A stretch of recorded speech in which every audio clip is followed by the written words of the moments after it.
This is Ryan with Competitive Cyclist, and today we're going to walk through the basic steps to get you set up with the Fox RP23 rear shock.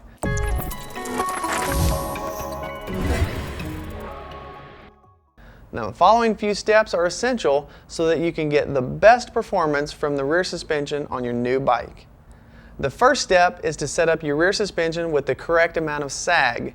You'll need to measure the length of the shaft so that you'll know the total stroke length of the shock. Make sure that the pro pedal lever is in the open position away from the air valve. There are a few differences between the old RP23 and this newer Kashima Coat RP23 with Adaptive Logic Pro Pedal. The key element for the setup is that you realize that the black dial needs to be adjusted so that the 0 lines up with the blue lever and that the blue lever is flipped away from the air valve. This way, the rear shock is as lightly damped as possible and the rear suspension can sag accurately while you fine-tune your air adjustments. To start, push the rubber O-ring against the lip of the air can seal. And with riding gear on, mount the bike and settle into a normal riding position with your hands on the bars. It's not necessary to bounce up and down to get your sag position. And then, try to dismount as smoothly as possible without bouncing. The O-ring will have recorded your sag position and you can measure it from the O-ring to the lip of the air seal. This measurement should be about 25 to 30% of the total stroke length. Of course, this depends a bit on the suspension design and personal preferences.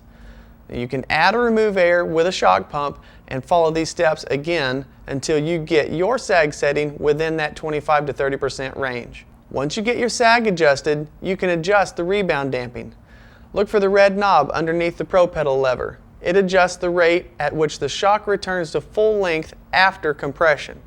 Turn it clockwise for slower rebound or counterclockwise for faster rebound. The rebound adjustment should be set to personal feel and riding style, but a good rule of thumb is to have the rebound as fast as possible without your suspension kicking back. Try riding off a curb as you fine-tune the rebound. Your rear suspension should absorb the drop easily without feeling bouncy afterwards. The pro pedal lever can be switched on the fly to reduce suspension movement. With Adaptive Logic Pro Pedal, the firm setting is called climb mode, and it's a bit firmer than the number 3 setting on the older RP23 shock. Use this when you attack a steep climb or on fast sections of trail when you must hammer down. The numbers on the black dial only affect the shock's performance when the lever is flipped away from the air valve. In this position, you have 3 available settings.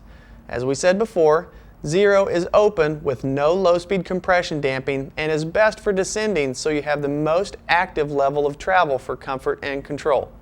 Number 1 and number 2 have increasing levels of low-speed compression damping to offer a progressive level of pedal platform if you prefer a slightly stiffer shock.